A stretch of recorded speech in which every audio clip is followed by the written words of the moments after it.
Shalom. Shalom, senang sekali saudara-saudara bisa berkumpul di tempat ini, saudara-saudara. Kita doakan selama kebaktian ini tidak ada masalah dengan PowerPoint kita, saudara-saudara. Ya, kita mengalami masalah dengan multimedia ini sejak 1 bulan ini. Staf dan majelis sebenarnya sudah cukup pengalaman mereka, saudara-saudara. Tetapi kenapa entah tiap minggu selalu ada masalah baru.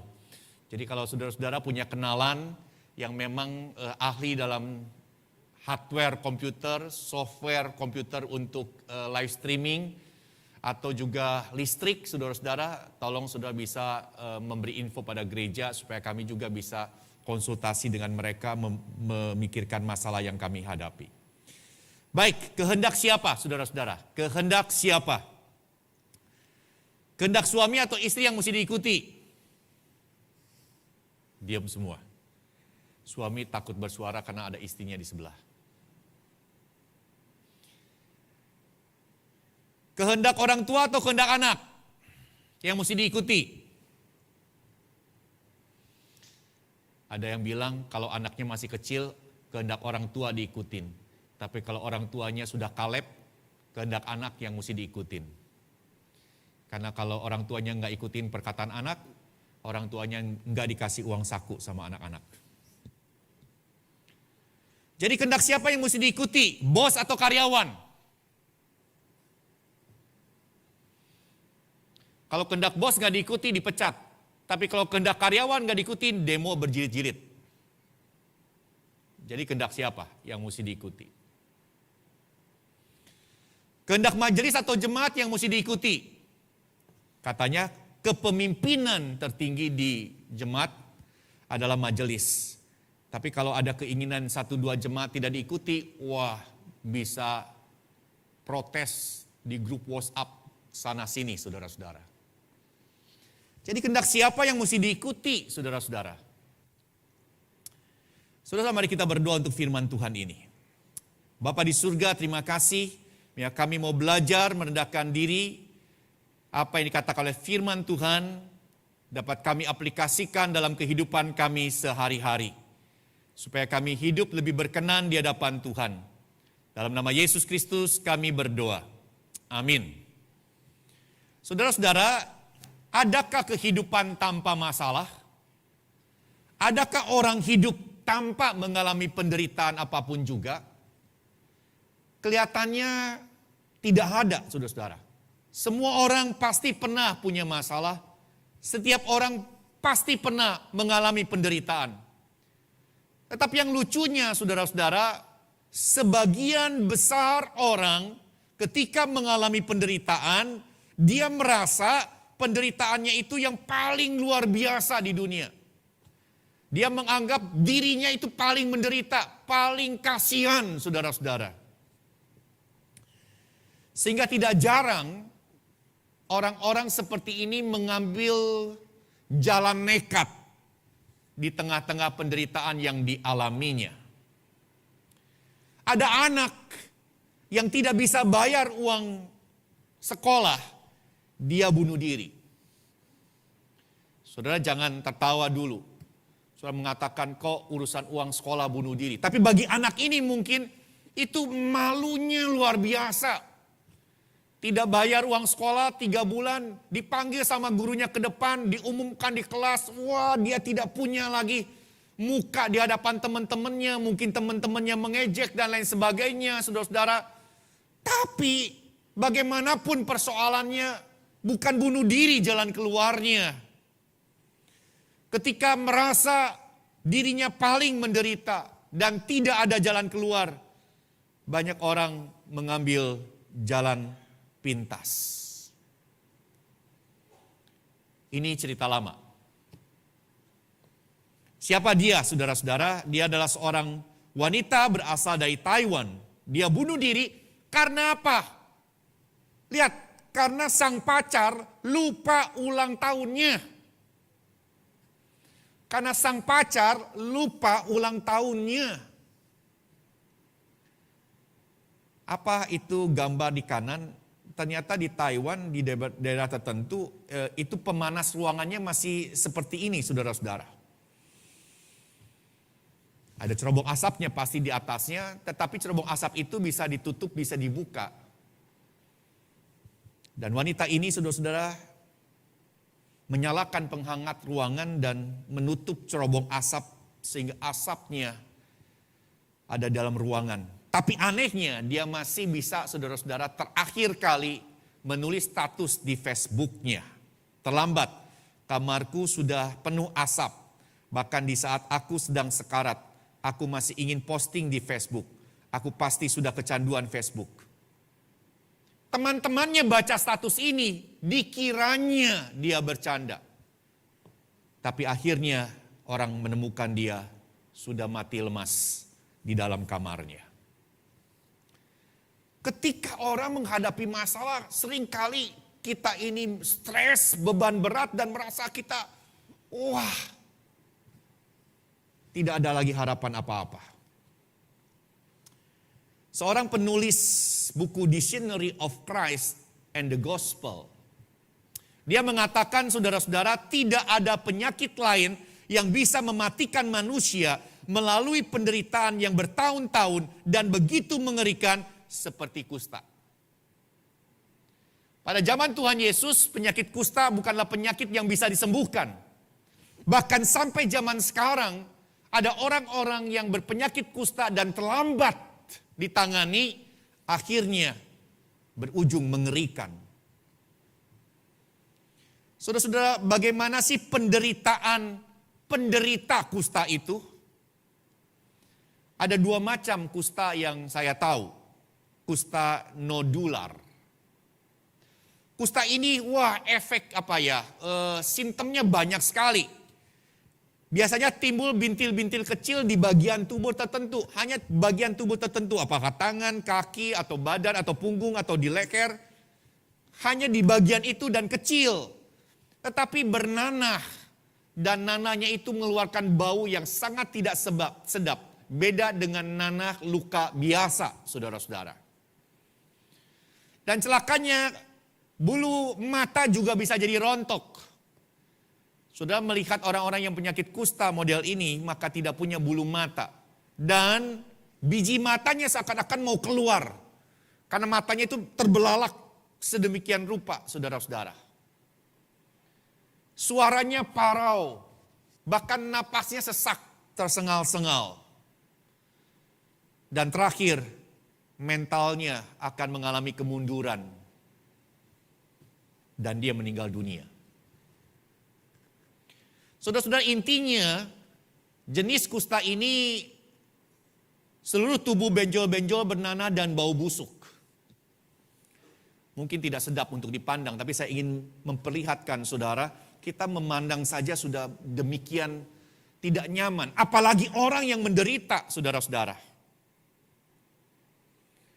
Bahkan kadang-kadang saudara-saudara, bintil-bintil itu semua menjalar ke seluruh tubuh dan akhirnya harus dibalut dengan kain semuanya.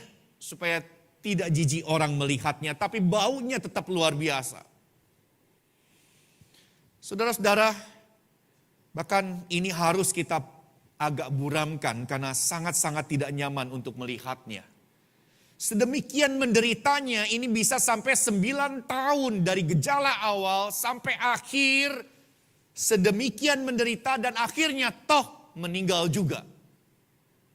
Karena tidak ada obatnya pada zaman itu. Atau saudara-saudara, tipe yang kedua anestetis. Ini gejalanya agak sedikit, enggak terlalu banyak listnya. Hanya 2, otot-ototnya kaku. Otot-ototnya kaku. Dan anggota tubuhnya satu persatu bisa copot.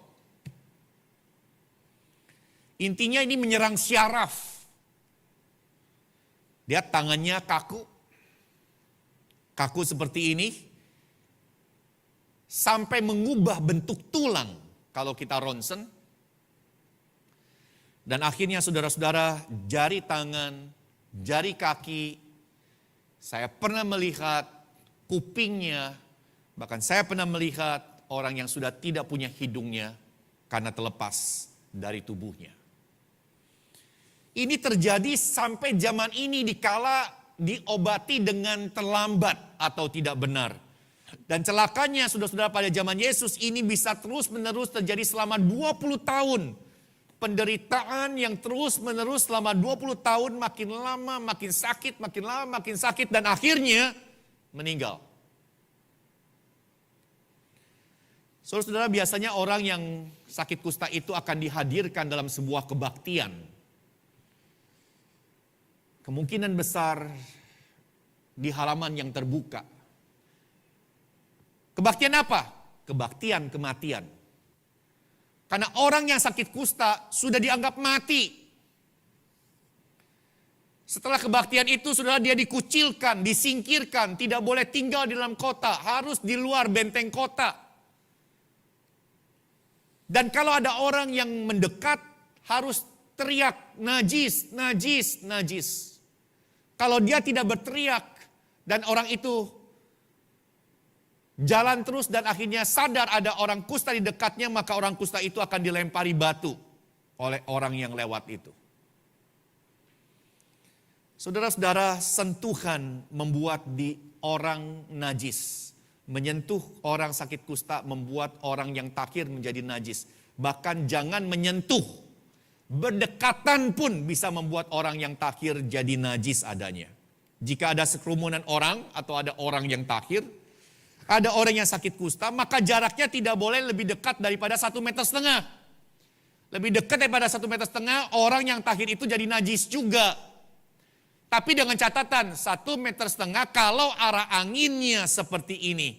Dari orang yang takhir, arah anginnya menuju ke orang yang sakit kusta. Tapi kalau arah anginnya berbalik dari orang yang sakit kusta menuju orang yang takhir, maka jaraknya tidak boleh lebih rendah daripada 50 meter. 50 meter itu jauh sekali, saudara-saudara. Saudara-saudara, sedemikian menderitanya orang-orang sakit kusta. Secara fisik dia sudah sedemikian menderita. Tetapi juga ketika dia disingkirkan, dia begitu kesepian. Dia menghadapi semua penderitaannya seorang diri. Atau setidak-tidaknya dengan sesama orang yang sakit kusta. Berkali-kali saya katakan pada saudara-saudara, saya pernah menemukan orang yang cukup berada. Ketika sakit, saudara-saudara, dia tidak mau masuk VIP. Saya tanya kenapa? Karena suami saya sibuk cari uang, bekerja. Bukan cari uang, sebenarnya bekerja. Karena uangnya sudah tidak perlu cari lagi, udah banyak. Anak-anak sibuk kuliahnya. Jadi bisa 2 hari tidak ada yang besuk. Telepon iya. Karena itu saudara-saudara, lebih baik saya masuk kelas 2. Kenapa? Kelas 1. Karena kelas 1 itu ada pasien yang lain. Setidak-tidaknya ada orang, walaupun tidak ngobrol, ada orang di dekat saya dan saya tidak terlalu merasa kesepian. Saudara-saudara, penderitaan orang yang sakit kusta sangat luar biasa adanya. Hidup tidak ada harapan, menderita sakit dan dikucilkan. Akhirnya pasti mati.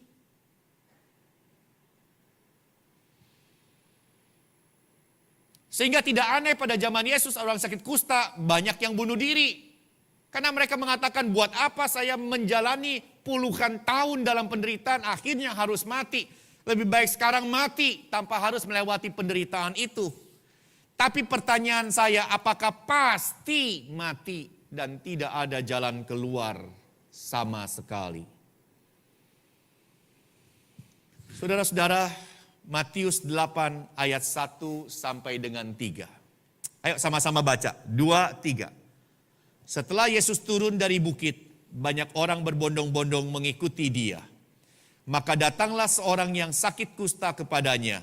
Lalu sujud menyembah dia dan berkata, Tuan, jika Tuan mau, Tuan dapat mentahirkan aku.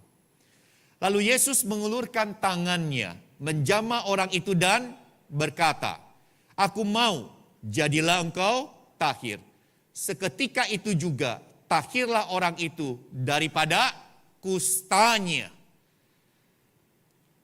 Seketika itu juga tahirlah orang itu dari kustanya. Dia sembuh dari kustanya. Yesus yang menyembuhkan penyakit kustanya, yang katanya saat itu pasti mati. Saudara-saudara, masalah sebesar apapun pasti ada jalan keluarnya di dalam Yesus Kristus. Firman Tuhan mengatakan, maka datanglah seorang yang sakit kusta kepadanya. Ketika saya membaca kalimat ini, saya mengatakan, loh, datang dalam bahasa Yunani-nya berarti mendekat. Orang kusta ini mendekat pada Yesus. Saudara-saudara, orang ini yakin Yesus menerimanya. Padahal kalau orang biasa akan melemparkan batu kepada dirinya. Orang ini datang pada Yesus dan Yesus menerimanya. Dan orang ini dengan yakin datang mendekat pada Yesus. Saudara, Yesus pasti menerima siapapun yang datang kepada dia. Bahkan sebenarnya Yesus tidak hanya menunggu orang datang. Bahkan dia datang pada orang yang paling menjijikan sekalipun juga. Datanglah pada Yesus. Yesus tidak akan pernah menolak. Datanglah pada Yesus. Karena kasih-Nya akan selalu menerima engkau. Bagaimanapun keadaanmu. Dia tidak hanya menerima orang yang datang. Bahkan dia datang kepada orang yang menjijikan sekalipun juga. Nah, ini apa? Duren. Pasti orang tahu. Ada yang benci, ada yang suka banget. Siapa yang suka banget duren? Angkat tangan.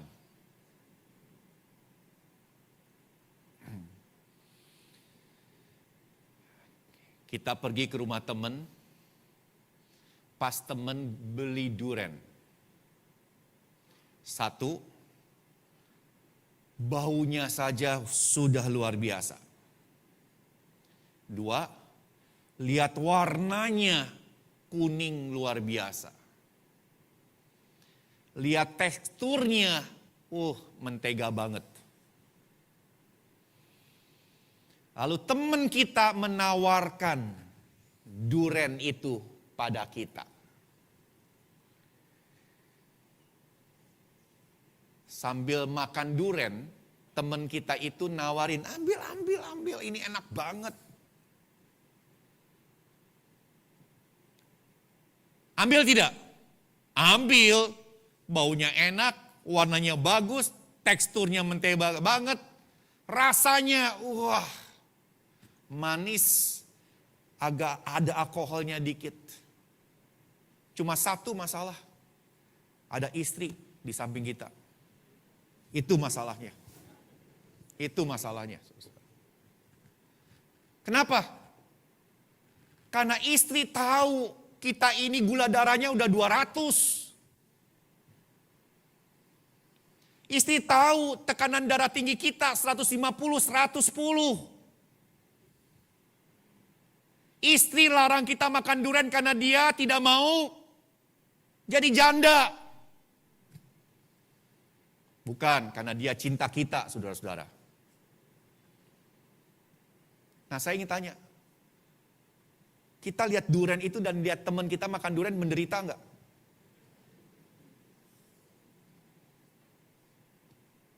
Siapa yang membuat kita menderita? Teman kita atau istri kita? Poin saya, kita menderita luar biasa, betul enggak? Kita suka tapi kita tidak boleh makan. Menderita. Tapi saya ingin tanya, lebih menderita mana? Ketika saudara suka durian tapi tidak boleh makan durian, atau lebih menderita saudara dipaksa makan kotoran? Ini sebenarnya nggak boleh tayangkan. Cuman saya ingin mengilustrasikan saudara, lebih menderita mana kira-kira? Saudara, saya ingin tanya, dosa itu begitu menjijikkan di hadapan Tuhan. Lebih jijik daripada kotoran. Tapi Yesus datang ke dunia yang berdosa. Menghampiri manusia yang berdosa.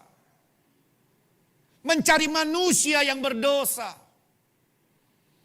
Bahkan akhirnya dia harus mati di atas kayu salib. Menanggung kotoran manusia di pundaknya. Menanggung dosa manusia di pundaknya. Begitu menjijikan. Sampai Bapa meninggalkan dia. Betul? Saudara, karena itu saudara jangan khawatir. Apapun masalahmu, bagaimanapun keadaanmu, datang pada Yesus. Pasti dia menerima engkau. Bahkan dia tidak hanya menunggu engkau datang. Dia sendiri datang padamu. Walaupun engkau begitu menjijikan karena keberdosaanmu yang sedemikian banyak di hadapan Tuhan. Apapun masalahmu, datanglah pada Yesus. Janganlah engkau khawatir akan ditolak oleh Yesus. Lalu firman Tuhan mengatakan lalu sujud menyembah dia. Orang kusta ini sujud menyembah dia. Proskuneo. Sujud menyembah adalah tekstur tubuh kita. Posisi tubuh kita yang membungkuk sujud. Tapi proskuneo itu menunjukkan juga isi hati yang mau betul-betul takluk kepada Yesus. Si kusta tahu dia berhadapan dengan siapa. Saat ini banyak orang tidak tahu Yesus. Tetapi saya katakan pada saudara-saudara, saat ini banyak sekali orang yang tidak tahu dirinya siapa. Kalau orang itu tahu dirinya siapa, maka dia akan datang pada Yesus dengan segala rasa hormat, sujud, menyembah, hati yang mau taat. Tetapi karena terlalu banyak orang yang tidak tahu diri pada saat ini, datang pada Yesus dengan sikap yang sangat-sangat tidak pantas. Datanglah pada Yesus, tapi jangan lupa datang dengan rasa hormat pada Yesus. Gambar ini adalah gambar yang sangat terkenal. Bukan gambar yang terkenal, tapi perumpamaan yang digambarkan dalam gambar ini sangat terkenal. Ada seorang Farisi yang berdoa. Ada seorang pemungut cukai yang berdoa. Saudara-saudara, di antara dua orang ini siapa yang mengenal dirinya sendiri? Siapa yang tahu diri? Pemungut cukai tahu diri. Dia orang berdosa. Dia mau menghadap Allah yang suci. Dia sujud menyembah dan merasa tidak layak. Tetapi orang Farisi menganggap dirinya ini. Saya ini pendiri gereja loh. Gereja ini ada gini, saya yang merintis. Saya ini aktivis lama loh. Saya ini senior. Saya ini banyak persembahkan buat gereja ini loh. Tapi apakah karena semuanya itu kita jadi orang yang tidak tahu diri dan tidak bisa menempatkan diri sebagaimana mestinya di hadapan Tuhan adanya. Banyak orang Kristen doa sambil ngancam Tuhan. Tuhan kalau tidak kabulkan, saya nggak mau ke gereja lagi. Ada nggak orang berdoa seperti ini? Atau saudara pernah nggak dengar teman saudara mengatakan saya doa sama Tuhan, kalau Tuhan nggak kabulkan saya nggak mau ke gereja lagi? Ada nggak? Jangan-jangan bukan teman kita, jangan-jangan kita pun demikian. Tapi kadang-kadang kita ini pinter memang. Ngancam Tuhannya itu sangat halus. Tapi ingat, Tuhan itu melihat hati. Doanya begini, Tuhan, tolong kabulkan doa saya. Kalau Tuhan kabulkan doa saya berjanji berikan perpuluhan. Halo? Hey, ini doa penuh ancaman, setuju nggak? Setuju nggak? Hey. Ini deh, siapa yang datang sama istri angkat tangan. Sedemikian galaknya istri sampai nggak mau mengakui di depan umum. Gini, you ngomong sama istri. Tolong nanti sore, you bikinin aku makanan yang aku suka. Ya, cukyok, yang empuk. Kita tahu istri kita tidak suka cukyok, karena dia mau diet. Sehingga dia tidak suka bikin yang seperti ini. Istri, kalau engkau mendengarkan perkataan suami seperti ini, ancaman bukan? Ancaman, betul nggak? Tuhan kabulkan, kalau Tuhan kabulkan, saya janji beri perpuluhan. Kalau Tuhan tidak, berarti, halo? Jangan salahkan saya kalau tidak berikan perpuluhan, kan saya udah ngomong. Atau saudara-saudara, Tuhan kalau Tuhan kabulkan, saya janji akan rajin pelayanan. Ini ancaman saudara-saudara, walaupun bahasanya diplomasi. Artinya apa? Tuhan tahu diri, kalau Tuhan tidak kabulkan, saya tidak mau pelayanan. Ada orang-orang tertentu saudara-saudara dalam segala permasalahannya, dia berdoa pada Tuhan, bukannya dengan sujud merendahkan diri di hadapan Tuhan yang maha mulia, tapi ngancem-ngancem segala saudara-saudara. Coba saudara renungkan, jangan-jangan ini yang kita lakukan dalam keseharian kita.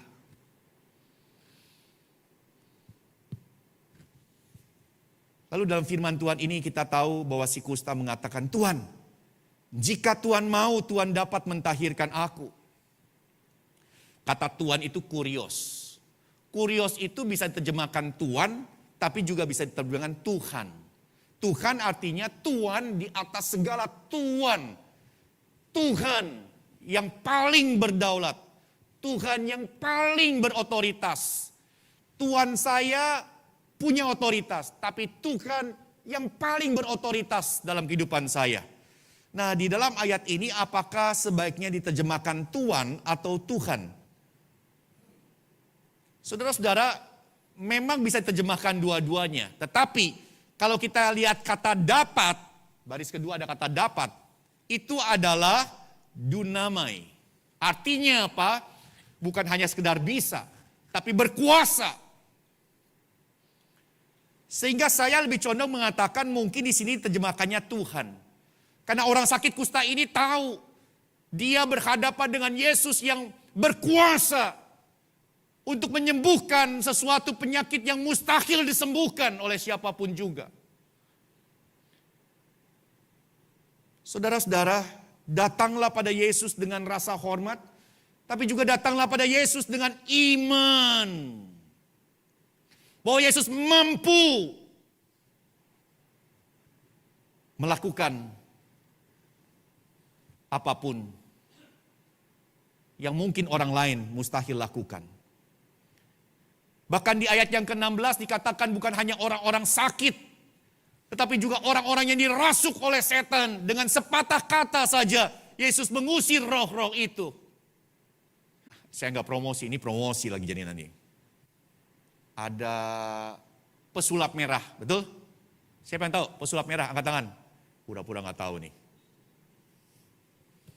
Lalu dia membongkar praktek-praktek perdukunan yang sebenarnya tipu muslihat.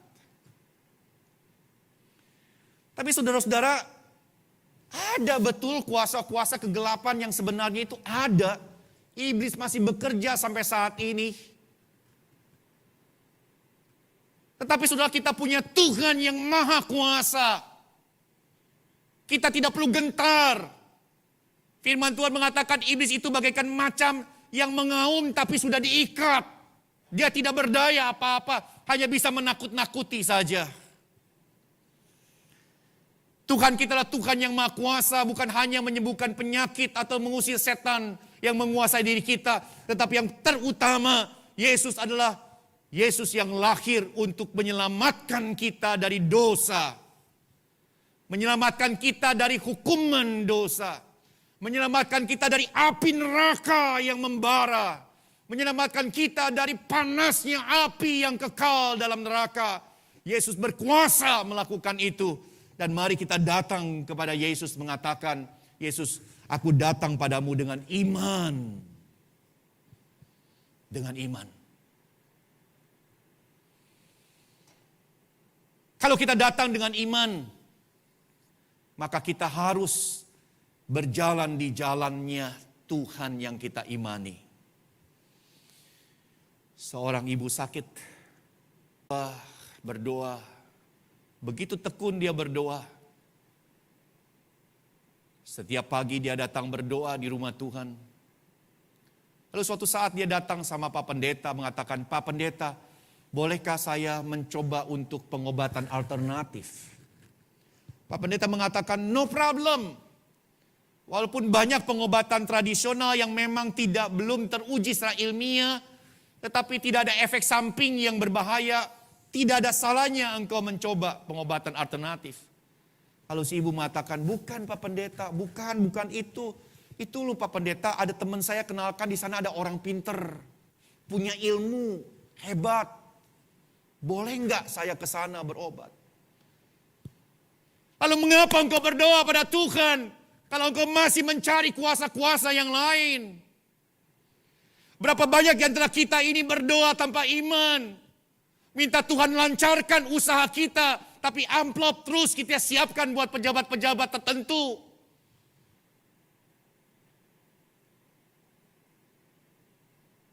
Di mana iman kita?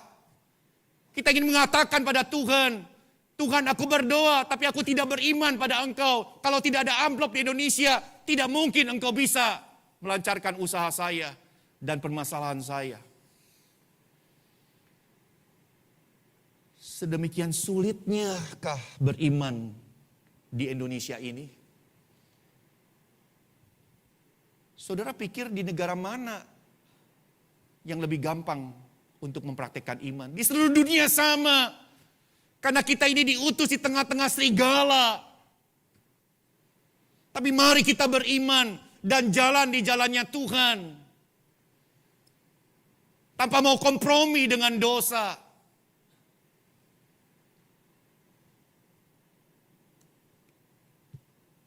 Tuhan, jika Tuhan mau, berserah pada kehendak Tuhan. Aku maunya, Tuhan, bisnisku makin lama makin besar. Aku maunya punya rumah yang bisa megah luar biasa. Aku maunya, tapi mari kita berkata, Tuhan, kalau Engkau mau, bukan yang aku mau.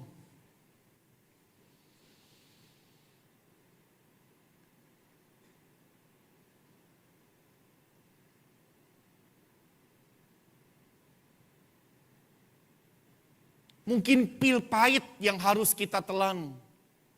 Tetapi itu yang Tuhan mau biar kita sehat.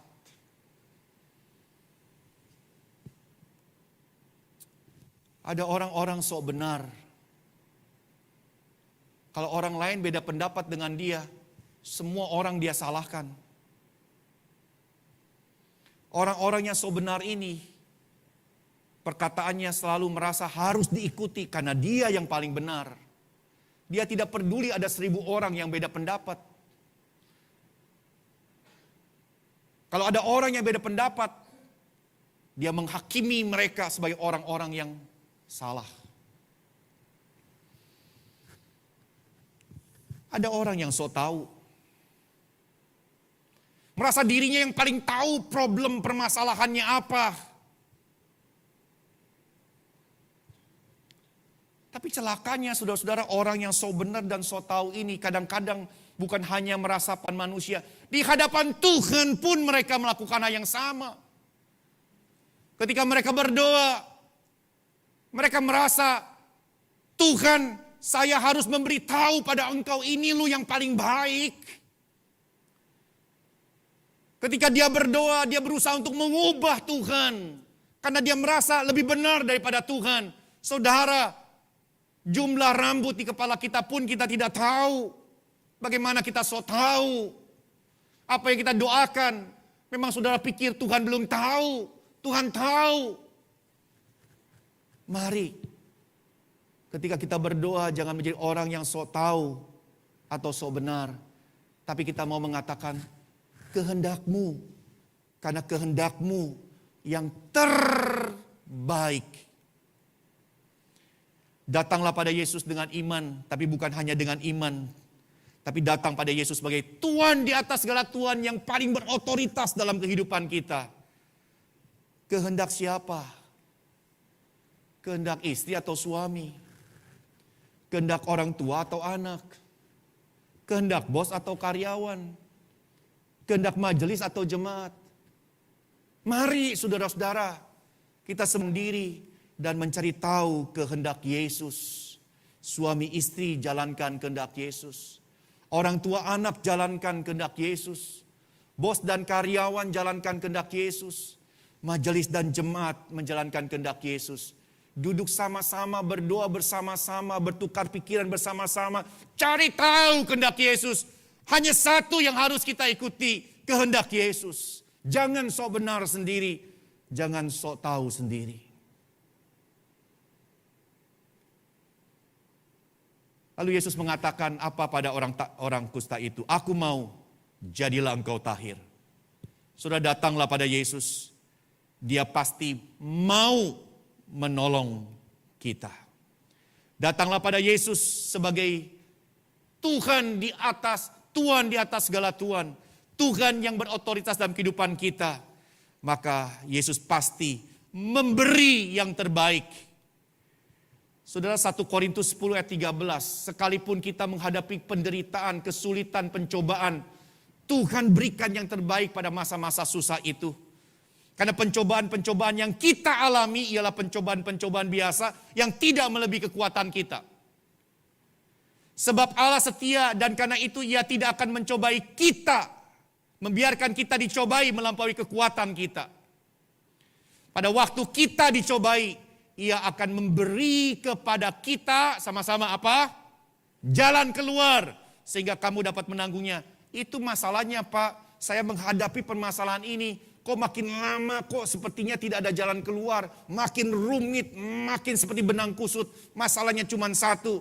Engkau tidak ada di jalannya Tuhan. Engkau cari jalan sendiri. Karena engkau sok benar. Dan biarlah kiranya kami tahu bahwa Yesus adalah Tuhan yang maha kasih. Sehingga dalam kasihnya Dia selalu mau memberikan yang terbaik. Seringkali kami menganggap yang terbaik itu ABC. Tapi kami tahu, Tuhan lebih tahu apa yang terbaik buat kami. Sehingga walaupun ABC tidak kami alami, tapi yang terbaik, walaupun mungkin itu obat yang pahit yang kami alami, kami tetap setia pada jalan Tuhan. Tuhan Yesus, Engkau bukan hanya Tuhan yang maha kasih, tapi Tuhan yang maha kuasa. Bukan hanya mau, tapi mampu memberikan yang terbaik buat kami. Karena itu sebagai anak-anak-Mu ya Tuhan, kami selalu mau beriman pada Engkau. Karena Engkau Tuhan yang mau dan mampu memberikan yang terbaik bagi kami. Terpuji nama Tuhan, dalam nama Yesus Kristus kami berdoa. Amin.